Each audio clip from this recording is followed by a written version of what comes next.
पहले relative motion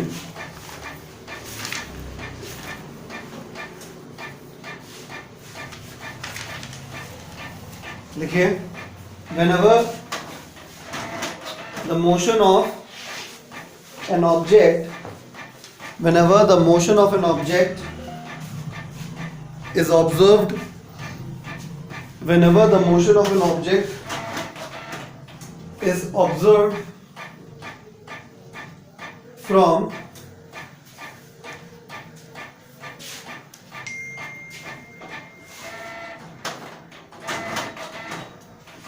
when the motion of an object is observed from नहीं by लिखिए by a moving observer, ये necessary condition हुई, समझ गए? ठीक है, ये नेसेसरी कंडीशन है। ठीक है, तो whenever the motion of an object is observed by a moving observer, ठीक है। आपको सवाल में, जैसा कि मैंने अभी थोड़े देर पहले भी बताया, फिर बता रहा हूं, आपको सवाल में सबसे पहले ये इंपॉर्टेंट होता है पहचानना कि केस रिलेटिव मोशन का है कि नहीं है। तो रिलेटिव मोशन का केस तभी बनता है जब ऑब्जर्वर मूविंग, ऑब्जेक्ट आपका मूविंग है या नहीं है, इट डजंट मैटर। ठीक है, जो ऑब्जर्व कर रहा है उसको मूविंग होना आवश्यक है। ठीक है, अगर मैं ऑब्जर्वर हूं, तो मैं इस वक्त खड़ा हूं, तो मैं अगर आपको ऑब्जर्व कर रहा हूं तो ये केस रिलेटिव मोशन का नहीं है। ठीक है, लेकिन अगर मैं मूव कर रहा हूं और फिर आपको ऑब्जर्व कर रहा हूं तो ये केस रिलेटिव मोशन का बन जाएगा नेसेसरली। आई बात समझ में? तो वही मैंने लिखवाया कि whenever the motion of an object is observed by a moving observer, ठीक है, ब्रैकेट में लिख दो नेसेसरी कंडीशन, मूविंग ऑब्जर्वर के आगे ब्रैकेट में लिख दो नेसेसरी कंडीशन, ताकि आपको याद आ जाएगा। whenever an object is observed by a moving observer, comma, then the observed motion is called relative motion, comma, then the observed motion is called relative motion। थोड़ा सा डिफरेंट डेफिनेशन है, ठीक है, books में ऐसे लिखा नहीं मिलता है। बुक्स में कैसे लिखा मिलता है बता देते हैं। बोला जाएगा when the motion of first body is observed from another moving body is called relative motion। ठीक है, इस तरीके से बोला जाता है, लेकिन हमने आपको कंडीशन के हिसाब से बताया, मतलब एक साथ दो काम हो जाए, डेफिनेशन भी कंडीशन भी, ताकि आपको ये पता चल जाए कि हमें किस कंडीशन में रिलेटिव मोशन लगाना है और किस में नहीं लगाना है। तो डेफिनेशन क्लियर है कि whenever the motion of an object is observed by a moving observer, जो कि एक नेसेसरी कंडीशन है, ठीक है, then the observed motion is called relative motion। बात समझ में आ गई? अब ये हो गया आपका रिलेटिव मोशन। ठीक है, अब आगे बढ़ते हैं। अब मान लेते हैं कि हमारे पास ए ऑब्जेक्ट है और बी ऑब्जर्वर है। यहां भी मैंने मेंशन कर दिया है कि ऑब्जर्वर हमारा मूविंग है। ठीक है, तो फॉर्मूले क्या होते हैं? फॉर्मूले बहुत छोटे छोटे से हैं, कोई दिक्कत नहीं, बस आपको क्या आना चाहिए, वेक्टर सब्ट्रैक्शन आना चाहिए। अगर आपको वेक्टर सब्ट्रैक्शन आता है तो आप बड़े आराम से कर ले जाओगे। वैसे उतना टफ नहीं है जितना लोग रिलेटिव मोशन को बताते हैं। ठीक है, अगर आप थोड़ा कॉमन सेंस लगाएंगे तो बड़े आसानी से रिलेटिव मोशन हो जाएगा।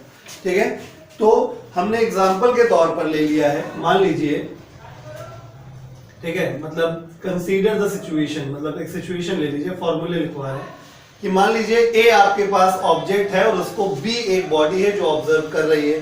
तो अगर ऑब्जर्वर मूविंग है तो रिलेटिव मोशन का केस बन जाएगा। तो काइनेमैटिक्स में केवल तीन ही वेरिएबल होते हैं, डिस्प्लेसमेंट, वेलोसिटी और एक्सेलरेशन। तो अगर कभी भी ऐसे लिखा हुआ मिल जाए SAB, तो इसको क्या प्रोनाउंसिएट करेंगे? Displacement of A with respect to B। VAB लिखा है तो velocity of A with respect to B। अगर AAB लिखा है तो acceleration of A with respect to B। I was on में, मतलब ये रिलेटिव पैरामीटर्स हो गए, रिलेटिव डिस्प्लेसमेंट, रिलेटिव वेलोसिटी और रिलेटिव एक्सेलरेशन। कैसे कैलकुलेट किया जाएगा? अगर आपको SAB निकालना है तो SA में से SB घटाना होगा। अब SASB क्या है? Displacement of body A with respect to ground और displacement of body B with respect to ground. VA क्या है? Velocity of body A with respect to ground, मतलब ग्राउंड अंडरस्टूड है यहाँ पे, आप चाहें तो इसको ऐसे समझिए, ऐसे, लेकिन ये अंडरस्टूड है, लिखा नहीं जाता है। ठीक है, जैसे ये है velocity of body A with respect to ground, velocity of body B with respect to ground. Acceleration of body A with respect to ground, acceleration of body B with respect to ground. But ground वाला जो sign है ये understood होता है, इसको लिखने की कोई आवश्यकता नहीं होती है. आई बात समझ में? ठीक है, क्लियर? तो हम फिर से बता दे रहे हैं, जब कभी भी हम किसी मूविंग बॉडी पर खड़े होके किसी चीज को ऑब्जर्व करते हैं, यानी अल्टीमेटली जब ऑब्जर्वर मूविंग होता है तो ये रिलेटिव मोशन का केस बन जाता है. रिलेटिव मोशन है तो मोशन की ही ब्रांच, और मोशन में तीन ही चीजें पढ़ी जाती हैं, डिस्प्लेसमेंट, वेलोसिटी और एक्सेलरेशन. ठीक है, तो अगर हम दो बॉडीज ले लें जिसमें से ए ऑब्जेक्ट हो और बी ऑब्जर्वर हो, तो क्या लिखा जाएगा? एस ए बी, मतलब डिस्प्लेसमेंट ऑफ बॉडी ए, कौन ऑब्जर्व कर रहा है? बी, यानी विद रिस्पेक्ट टू जो बोला जाता है, जैसे विद रिस्पेक्ट टू बी बोला गया तो बी क्या हो गया? ऑब्जर्वर हो गया. ठीक है, तो एस ए बी मतलब displacement of body a with respect to B, velocity of body a with respect to b, acceleration of body a with respect to b. ये सारे फॉर्मूले हो गए, इसको कॉपी कर लीजिए. तो जैसे अभी तक हम लोगों ने पूरी काइनेमैटिक्स को दो पार्ट में पढ़ा है ना? Motion in one dimension and motion in two dimension, है ना? वैसे थ्री डायमेंशन में भी होता है, लेकिन थ्री डायमेंशन में पढ़ा नहीं, हमारे सिलेबस में नहीं था. तो रिलेटिव मोशन में भी ऐसे ही है. ठीक है, relative motion in one dimension and relative motion in two dimension. ठीक है, आप मीनिंग भी समझ गए होंगे. वन डायमेंशन मतलब एक डायमेंशन में, एक दिशा में. ठीक है, यानी कि अगर मान लीजिए एक लाइन ऐसे है, दो गाड़ियां हैं, मान लीजिए ये आपका एक गाड़ी ये है, ऐसे बॉडी गाड़ी ये ऐसे जा रही है ना? मर्सिडीज, BMW, जो भी मानो, ये बॉडी भी है, ऐसे जा रही है. ठीक है, तो अगर हम बी को ऑब्जर्वर माने, ठीक है, ए को देख रहे हैं हम, ठीक है, मतलब ये ऑब्जर्वर खड़ा हो गया, ये ऐसे एक बच्चन खड़ा है, हम ऐसा से बच्चन, चलो ठीक है, देख रहा है, खुश है. ठीक है, इसको देख रहा है इधर. ठीक, तो ये हो गया क्या? ऑब्जर्वर. और ये क्या हो गया? ऑब्जेक्ट. ये हो गया ऑब्जर्वर और ये क्या हो गया? ऑब्जेक्ट हो गया. ठीक, तो क्योंकि दोनों ऑब्जर्वर और ऑब्जर्वर दोनों सेम डायरेक्शन में जा रहे हैं, along the same straight line है, तो ये केस क्या किसका बन जाता है? Relative motion in one dimension case बन जाता है. इसका उल्टा हो जाए मान लीजिए. ठीक है,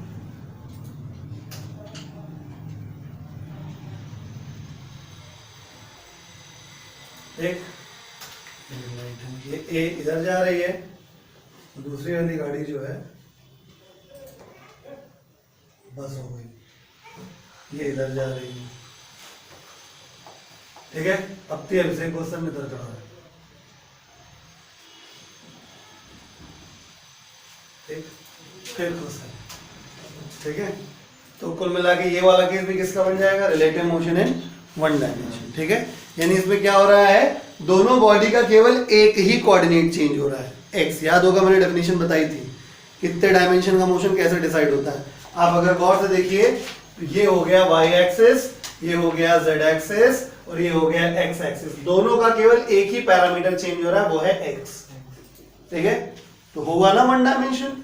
ठीक है, इसमें भी वही हो गया, y डायमेंशन ये हो गया, z डायमेंशन ये हो गया और x डायमेंशन ये हो गया. ठीक है, यानी कि दोनों बॉडीज का अगर एक ही पैरामीटर चेंज हो रहा हो तो उसको बोलते हैं relative motion in one dimension. आई बात समझ में? ठीक है, तो हेडिंग डाल दीजिए relative motion in one dimension. Relative motion in one dimension. Relative motion in one dimension पढ़ना आसान है, और उसी की हेल्प से relative motion in two dimension पढ़ना उससे भी ज़्यादा आसान हो जाता है. बिल्कुल वैसे ही जैसे हमने काइनेमैटिक्स पहले पढ़ी वन डायमेंशन में, फिर उसकी हेल्प से हमने टू डायमेंशन में पढ़ ली, तो इजी हो गया. ठीक है, तो लिखिए, when object and observer when object and observer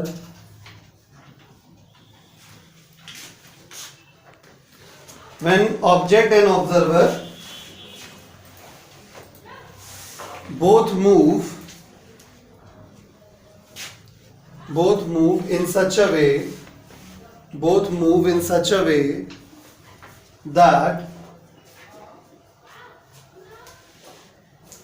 only one coordinate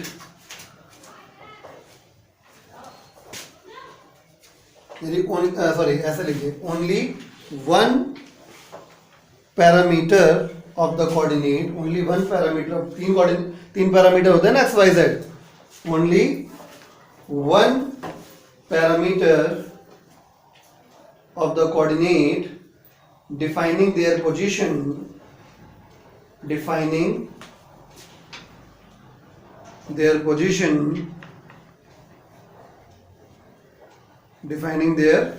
position changes with time simultaneously.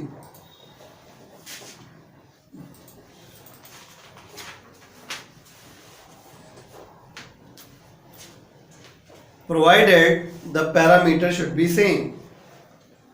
Provided the parameter should be same. मतलब ये नहीं कि एक का x चेंज हो रहा है और दूसरे का y चेंज हो रहा है, दोनों का चेंज तो एक का एक हो रहा है, लेकिन एक का x चेंज हो रहा है और एक का y चेंज हो रहा है, ये नहीं चलेगा. Provided the parameter should be same. मतलब बात समझ में आ गई. यानी अगर ऑब्जेक्ट का एक्स चेंज हो रहा है तो ऑब्जर्वर का भी एक्स चेंज होना चाहिए. ये नहीं हो सकता कि ऑब्जेक्ट का एक्स चेंज हो रहा हो, ऑब्जर्वर का वाई चेंज हो रहा था, वो 2 डायमेंशन में आ जाएगा. आई बात समझ में? क्लियर हो गया? तो ये हो गया. एग्जाम्पल के लिए आप नोट कर सकते हैं इसको. फॉर एग्जाम्पल 1 and 2 नोट कर लीजिए.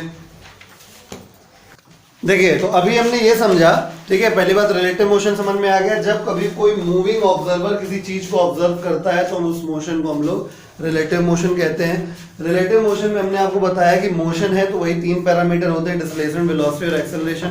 तो अगर ए ऑब्जेक्ट है, बी ऑब्जर्वर है, तो क्या बोलते हैं? Displacement of A with respect to B, यानी एस ए बी. ये फॉर्मूला हो गया s a minus s b, vector का साइन लगा के. ठीक है. अगर वेलोसिटी की बात करें तो velocity of A with respect to B, यानी V A B, formula V A minus V B. और acceleration of A with respect to B, यानी कि ए ए बी, यानी a A minus A B. ठीक है. जहां पे जो अलग अलग वाले हैं, जो सिंगल सिंगल के साथ जो हमने लिखे थे, वो किसके रिस्पेक्ट में थे? ग्राउंड के रिस्पेक्ट में थे. जैसे वी ए अकेले लिखा है तो क्या है? Velocity of A with respect to ground. V b लिखा है तो velocity of B with respect to ground. ठीक है. उसके बाद हमने आपको बताया 1 डायमेंशन में रिलेटिव मोशन हमको पढ़ना था. तो 1 डायमेंशन रिलेटिव मोशन तब होता है जब ऑब्जेक्ट और ऑब्जर्वर दोनों ही, ठीक है, एक इस तरीके से चले कि उनका सेम पैरामीटर चेंज होना चाहिए समय के साथ साथ. यानी अगर एक का एक्स चेंज हो रहा है तो दूसरे का भी एक्स चेंज हो, एक का वाई चेंज हो रहा है तो दूसरे का भी वाई चेंज हो, एक का जेड चेंज हो रहा है तो दोनों का जेड चेंज हो सेम टाइम पे. ये भी नहीं कि अभी एक्स हमारा चेंज हुआ फिर थोड़ी देर बाद तुम्हारा चेंज हुआ, ये भी नहीं. इसलिए मैंने वहां पे लैंग्वेज में साइमल्टेनियसली शब्द लिखवाया है. ठीक है. यानी 2 कंडीशन है, दोनों चीजें, ऑब्जेक्ट और ऑब्जर्वर दोनों का जो पैरामीटर चेंज हो रहा है वो सेम होना चाहिए और दोनों सेम टाइम पे चेंज होनी चाहिए. ठीक है. अब बात आती है फॉर्मूले क्या लगाएंगे 1 डायमेंशन में. तो 1 डायमेंशन में हमेशा से फॉर्मूले में लगाने का फायदा रहा है वेक्टर ना लगाने के. ठीक है. देखिए बताते हैं. जैसे याद करिए फॉर्मूला हमने आपको बताया था v equal to u plus a t, याद है आपको? सही फॉर्मेट में फॉर्मूला ये होता है. किंतु जब हम लोग 1 डायमेंशन में लगाते हैं तो वेक्टर नोटेशन नहीं लगाते और फॉर्मूला लगाते वक्त बस किस बात का ध्यान रख लेते हैं? साइन कन्वेंशन का. ठीक है. तो हम लोग वेक्टर से बच जाते हैं. वही चीज यहां भी हुई है. ठीक है. कि अगर आपको रिलेटिव मोशन के फॉर्मूले लगाने हैं, सपोज, ठीक है, मान लेते हैं कि let a is object and b is observer. तो क्या होगा? आप अगर displacement of A with respect to b लिखोगे तो s a minus s b कर सकते हो बिना वेक्टर नोटेशन लगाए. अगर आप वेलोसिटी लिखना चाहते हैं वी ए बी तो आप velocity of a minus velocity of b कर सकते हैं. अगर आप third number acceleration of A with respect to B यानी a A minus A B भी कर सकते हैं. But put the values with sign convention, और साइन कन्वेंशन आप लोगों को बताने की मुझे जरूरत नहीं है. बात समझ में आ गया? ठीक है. तो आप ये भी सीख गए कि 1 डायमेंशन में रिलेटिव मोशन कैसे पहचानेंगे. ऑब्जर्वर अगर चल रहा है, ठीक है, और वो ऑब्जेक्ट को देख रहा है तो रिलेटिव मोशन का केस है. ऑब्जेक्ट और ऑब्जर्वर समय में साथ साथ एक साथ दोनों का एक ही पैरामीटर चेंज हो रहा हो, केवल दोनों का एक्स एक्स चेंज हो रहा हो, या मोटी मोटी भाषा में कहो कि दोनों सेम स्ट्रेट लाइन के अलॉन्ग चल रहे हैं। दोनों भी जो एग्जांपल बनाए दोनों एक ही लाइन पे रखे हुए थे, इस तरीके का मोशन क्या कहलाएगा? Relative motion in one dimension. Relative motion one dimension में फॉर्मूले वही लगते हैं बट बिना वेक्टर नोटेशन के। बस आप क्या करिए, प्रॉपर साइन कन्वेंशन इस्तेमाल। साइन कन्वेंशन सबको पता है, दाहिने तो प्लस, बाएं तो माइनस, ऊपर प्लस नीचे माइनस। बात समझ में आ गई? फॉर्मूले नोट कर लीजिए, फिर हम क्वेश्चन करवाते हैं। शीट निकाल लीजिए, ठीक है। इसको कंसीडर द सिचुएशन करके इसको नोट कर लीजिए, ठीक है। मतलब वन डायमेंशन में वहां और यहाँ पे फर्क ये है कि हमने उधर वेक्टर नोटेशन साथ लिखा है, यहाँ नहीं लिखवाया। इसका सेंस बस इतना ही है कि वन डायमेंशन में हम लोग बिना वेक्टर नोटेशन के भी काम कर सकते हैं और इफेक्टिवली अच्छा करेंगे। हाँ जी, अब क्वेश्चन नंबर 125 देखिए क्या लिखा है शीट में। क्वेश्चन नंबर 125 मेरी शीट का ये नूतन बुक का है और मैं पढ़ता हूँ ये question. A car a moving at 10 metre per second, ये क्वेश्चन है ना। A car A moving at 10 meter per second on a straight road is ahead of another car B moving in the same direction at 6 meter per second. Find the velocity of A relative to B and vice versa. यानी A का relative velocity B के respect में और B का A के respect में दोनों निकालना है। तो देखिए पहले डायग्राम बना देते हैं। एक स्ट्रेट रोड है और एक ये है और एक ये है, ठीक है।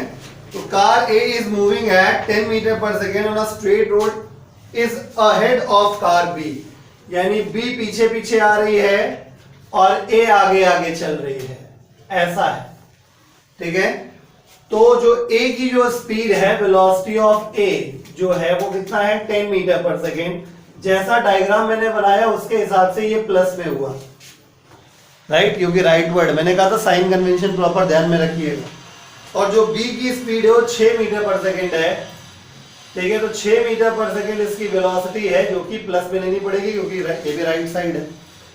अब हमसे पूछा गया है, नाउ इतनी बात तो क्लियर हो गई कि चाहे हम VAB निकाले यानी velocity of A with respect to B निकाले। बहुत ध्यान समझिएगा, मैं पहले समझा रहा हूं आपको कि रिलेटिव मोशन का क्वेश्चन है या नहीं। कैसे हमको वेलोसिटी ऑफ, ये मत सोचिएगा क्वेश्चन में तो सर लिखा ही है कि find velocity of A relative to B, ठीक है। हम उस बात से परे जाके बात करें कि मान लो क्वेश्चन में, ये तो एकदम फॉर्मूला बेस्ड क्वेश्चन है, चाहे तो हम तुरंत करके आगे बढ़ जाएं, लेकिन हम आपको ये समझाना चाहते हैं कि कोई भी सवाल जब आएगा तो आप कैसे पहचानेंगे कि रिलेटिव मोशन का है कि नहीं।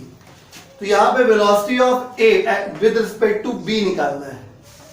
और B क्या हो गया? इसका मतलब ऑब्जर्वर हो गया। मैंने बोला था जिसके रिस्पेक्ट में कहा जाएगा वो कौन है? ऑब्जर्वर। तो B यहाँ पे चल रहा है कि नहीं चल रहा है? चल रहा है, मूविंग है। तो ऑब्जर्वर जब भी मूविंग होता है तो केस रिलेटिव मोशन का बन जाता है। क्योंकि क्वेश्चन में बेटा कभी कभी क्या होता है कि क्वेश्चन रिलेटिव मोशन का नहीं होता है, समझे, विद रिस्पेक्ट टू बोल दिया जाता है। तो बच्चे के अगर दिमाग में जगह हो तो वो समझ जाए, वो जगह अगर भरी हुई है बातें खत्म। आएगा समझ में? तो जब हम वेलोसिटी ऑफ, और दूसरी बात देखिए वन डायमेंशन में है कि नहीं, स्ट्रेट रोड बोला गया है। स्ट्रेट रोड यानी कि एक ही रोड पे दो लोग चल रहे हैं, ठीक है, समझ गया ना। तो किसका क्वेश्चन हुआ? Relative motion in one dimension का। तो हमने दोनों चीज एक्सप्लेन करी। रिलेटिव मोशन है कि नहीं है, वन डायमेंशन में है कि नहीं है। तो velocity of A with respect to B निकालना चाहते हैं तो velocity of A minus velocity of B करना पड़ेगा, जिसमें वैल्यूज हमें विद साइन कन्वेंशन प्रॉपर्ली रखनी पड़ेगी। आई बात समझ में? तो velocity of A with respect to B अगर निकालना है तो वेलोसिटी ऑफ A कितना हो गया? +10, और वेलोसिटी ऑफ B कितना हुआ? +6। तो velocity of A with respect to B कितना हो गया? प्लस का, ठीक है, 4 मीटर पर सेकेंड। आई बात समझ में? इसी प्रकार उन्होंने उल्टा भी निकालने के लिए कहा, यानी velocity of B with respect to, यानी इस बार ऑब्जर्वर कौन हो गया? A ऑब्जर्वर है। A ऑब्जर्वर, तो क्या A मूव कर रहा है? हाँ मूव कर रहा है। इसका मतलब ये केस रिलेटिव मोशन का हुआ, ठीक है। उसके बाद क्या ये सिंगल एक ही पैरामीटर चेंज हो रहा है, हाँ एक ही पैरामीटर चेंज हो रहा है, गाड़ी उछल उछल के नहीं चल रही, right.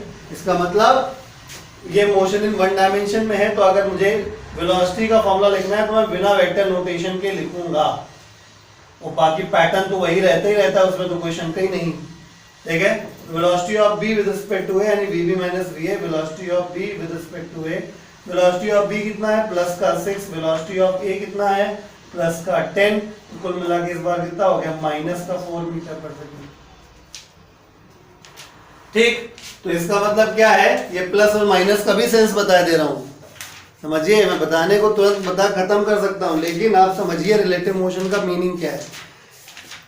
A with respect to B, velocity of A with respect to B, यानी B को A की वेलोसिटी 4 मीटर पर सेकेंड लग रही है, किस तरफ, आगे की तरफ, राइट। सेम डायरेक्शन भी कह सकते हैं, अलोंग, प्लस मतलब अलोंग द सेम डायरेक्शन, ठीक है। यह बेस्ट है, प्लस में लिखा है तो राइट हो है, राइट की तरफ, ठीक है। इसमें आया -4 मीटर पर सेकेंड, यानी velocity of B with respect to A को B की वेलोसिटी किस तरफ लग रही है 4 metre per second, but in opposite direction. समझ में आ गई बात, क्लियर है, ठीक है। तो हमने इलैबोरेट भी कर दिया कि यहाँ प्लस और माइनस का सेंस क्या हुआ, कॉपी कर लीजिए। हम लोग क्वेश्चन करेंगे, क्वेश्चन नंबर 126 मेरी शीट में से, और ये एनसीईआरटी का एग्जाम्पल है एक्चुअली, एग्जाम्पल है 3.9, मेरी शीट में क्वेश्चन नंबर 9 भी यही होगा, ठीक है। क्वेश्चन क्या है मैं पढ़ देता हूं, रिलेटिव मोशन का क्वेश्चन है, आप समझिएगा खुद ही। 2 parallel rail tracks run north south, ठीक है, full stop. Train A moves north with a speed of 54 kilometre per hour and train B moves south with a speed of 90 kilometre per hour. What is the number A, पहला part है इस question का, velocity of B with respect to A, B part है velocity of ground with respect to B and velocity of a monkey, C part है velocity of a monkey running on the roof of train A against its motion, bracket में लिखा है with a velocity 18 kilometre per hour with respect to train A, bracket close, as observed by a man standing on the ground, ठीक है। मतलब question पढ़ते ही kidney में heart attack आ गया होगा, ठीक है। तो चलिए एक एक करके सॉल्व कर देते हैं, क्वेश्चन बहुत ही आसान है, क्वेश्चन पढ़ने में केवल सी पार्ट पढ़ने में कॉम्प्लिकेट लग रहा है, अदरवाइज ये है नहीं। चलिए शुरू कर देते हैं। सबसे पहली बात, नॉर्थ साउथ वैसे ही ऐसे होता है, चलो बनाए दे रहे हैं वैसे, 2 रेल ट्रैक्स हैं, ठीक है, नॉर्थ और साउथ, ठीक है। जो ट्रेन ए है वो 54 किलोमीटर पर आवर की स्पीड से नॉर्थ की तरफ जा रही है, तो train A 54 kilometre per our कितना होता है 54 इंटू 5/18 है ना, 18×54 यानी 15 मीटर पर सेकेंड, ठीक है। तो 15 मीटर पर सेकेंड की स्पीड से इधर जा रही है, तो ऊपर की तरफ नॉर्थ की तरफ है तो हमने प्लस मान लिया, ठीक है। दूसरी जो ट्रेन है बी, वो है कितना 90, तो 18×5 = 25, 25, तो 25 मीटर पर सेकेंड की स्पीड से साउथ आ रही है, जिसको माइनस ले लेते हैं, ठीक है। तो पहला part a part, velocity of B with respect to A, velocity of b निकालना है विद रिस्पेक्ट टू ए। समझ में आ गया होगा कि रिलेटिव मोशन है, ये भी समझ में आ गया होगा कि 1 डायमेंशन में है, ठीक है, एक ही डायरेक्शन में सारा काम हो रहा है, ठीक है, वाई डायरेक्शन में फिलहाल दिख रहा है। फॉर्मूला होता है velocity of B with respect to A is equal to velocity of b minus velocity of a, velocity of B with respect to A, velocity of b -25 हो गया और माइनस वेलोसिटी ऑफ ए +15 हो गया, ठीक है। तो velocity of B with respect to A जो है वो कितना हो गया 30/40 माइनस का 40 मीटर पर सेकेंड हो गया, ठीक है। ये ए पार्ट सॉल्व हो गया। बी पार्ट की बात कर लेते हैं। बी पार्ट हमसे पूछा गया velocity of ground with respect to B, velocity of ground with respect to B, ground with respect to B, बहुत ध्यान समझिएगा। तो हाँ, फॉर्मूला क्या लगा दें, velocity of ground with respect to B, तो velocity of B with respect to ground निकाल लीजिए, उसका उल्टा कर देंगे। इस बात को समझिए, जब आप गाड़ी चलाते हैं, मोटरसाइकिल या कार, ट्रक, बस, कुछ भी चलाते हैं, ठीक है, चलते हैं, तो आप क्या ऑब्जर्व करते हैं, आप आगे जा रहे होते हैं, सड़क पीछे जा रही होती है, राइट। इसका मतलब ये है कि अगर मुझे velocity of ground with respect to b निकालना है, तो मैं एक काम करता हूँ, velocity of B with respect to ground निकाल लेता हूँ, उसी को उल्टा कर देंगे। तो समझिए, ये जो दी गई थी वीबी, ये velocity of B with respect to ground ही तो था, इतना था, -25 मीटर पर सेकेंड था। तो मेरी बात आपको लॉजिकली समझ में आई कि नहीं है? ये velocity of B with respect to ground हमको पता था, और हमें इसका उल्टा चाहिए था, velocity of ground with respect to B. उल्टा हो जाएगा velocity of ground with respect to B minus का velocity of B with respect to ground. इसलिए ये गिवन है, ये बिकॉज ये therefore velocity of ground with respect to B equal to -25, तो velocity of ground with respect to B कितना हो गया, प्लस का 25 मीटर पर सेकंड। Got it? अब हम सी पार्ट की बात करेंगे, ठीक है, पहले दोनों पार्ट कॉपी कर लीजिए, हम सी की बात करते हैं। अब हम सी पार्ट की बात करें। सी पार्ट में लिखा है velocity of a monkey running on the roof of train A against its motion. ले, तो ट्रेन ए की रूफ पे एक मंकी दौड़ रहा है,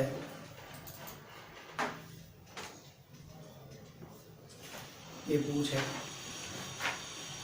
ये मंकी है, और ट्रेन का जो मोशन है उसके अपोजिट डायरेक्शन में दौड़ रहा है, ठीक है।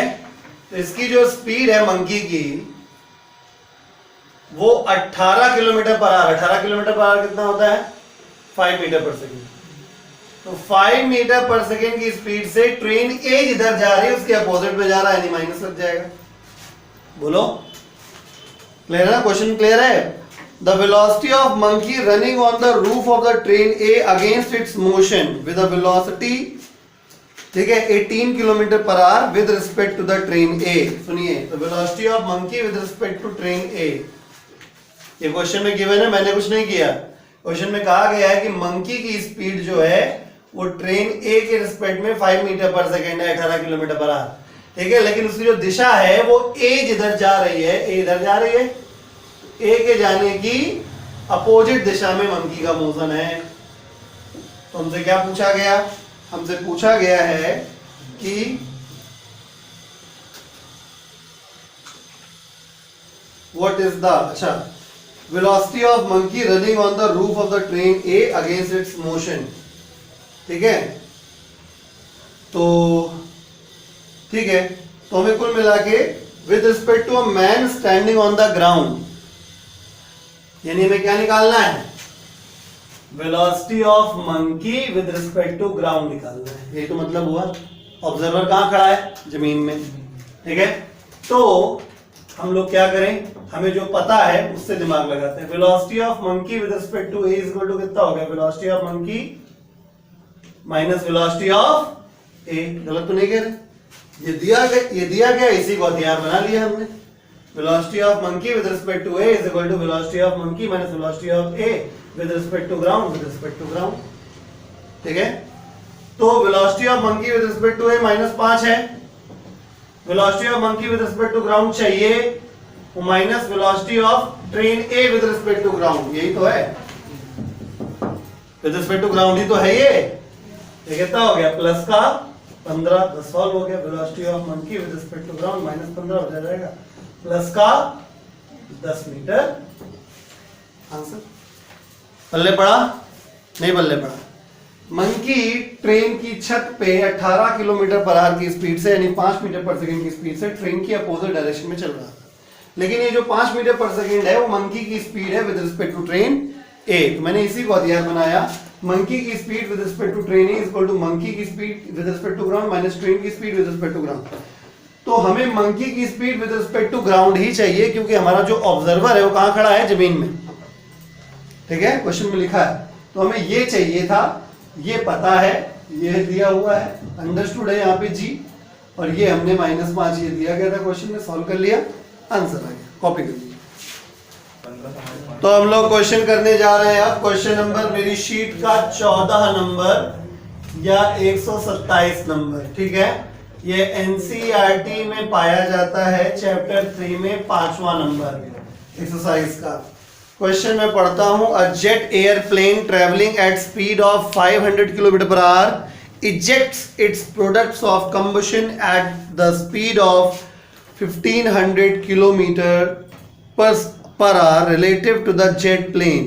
What is the speed of latter with respect to an observer on the ground? ठीक है, तो सबसे पहले हम लोग जेट प्लेन बना लेते हैं, ठीक है। तो ये हो गया हमारा जेट प्लेन, उड़ रहा है लेकिन कोई बात नहीं, मान लो ये जेट प्लेन है, ये कैसा जेट प्लेन?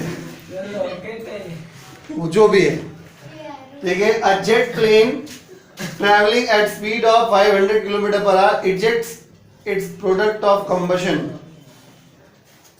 तो जो जेट की स्पीड है वो 500 किलोमीटर पर आवर है, क्योंकि मैंने राइट साइड माना इसको चलते हुए तो प्लस हो गया। Ejects its products of combustion at 1500 kilometre per our, ठीक है। प्रोडक्ट ऑफ कंबशन नीला नीला निकल रहा है, मान लो काले काले जेट से, करिया करिया जेट से नीला नीला कंबशन प्रोडक्ट, ठीक है। तो ये निकल रहा है, तो वेलोसिटी ऑफ कंबशन प्रोडक्ट्स मतलब गैस मान लीजिए आप, वेलोसिटी ऑफ कंबशन प्रोडक्ट्स क्या मान ले, सी मान लेते, चलो सी स्टैंड फॉर कंबशन प्रोडक्ट, जी से आप कंफ्यूज हो सकते हैं, ग्राउंड भी समझ सकते हैं। तो कंबशन प्रोडक्ट निकल रहा है रिलेटिव टू द जेट, कितना, कितनी स्पीड से, 1500 किलोमीटर पर आवर की स्पीड से माइनस हो जाएगा। तो हमसे पूछा गया what is the speed of letter, या लेटर मतलब यहां पे इस क्वेश्चन में क्या हुआ, कंबशन प्रोडक्ट्स की बात हो रही है, यानी हमें वेलोसिटी ऑफ कंबशन प्रोडक्ट निकालना है Vc with respect to the ground observer, ठीक है। आई वाज ऑन में, यानी विद रिस्पेक्ट टू ग्राउंड ये निकालना है। तो जो दिया गया उसका फायदा उठाओ, क्या दिया गया है, velocity of combustion products with respect to jet equal to velocity of combustion product with respect to ground minus velocity of jet with respect to ground. Understood है कि ये भी विद रिस्पेक्ट टू ग्राउंड है, ठीक है। तो बस value रख दीजिए, VCG है -1500, ठीक है, CJ है, और VCG तो चाहिए ही चाहिए, माइनस VJG कितना है, +500 है। तो VCG इज इक्वल टू, ये इधर चला जाएगा तो माइनस का 1000 किलोमीटर पर आवर। अब किसी किसी का प्लस का 1000 भी आ सकता है, बनी बात है, कोई लोग हो सकता है जेट प्लेन इधर जाता हुआ मान ले, ठीक है, और गैस को इधर निकालता हुआ मान ले, तो उसका आंसर आपका क्या हो जाएगा, प्लस में आ जाएगा। तो वो कोई बड़ी बात नहीं है, ऐसी कोई समस्या नहीं है, ठीक है, कॉपी कर लीजिए।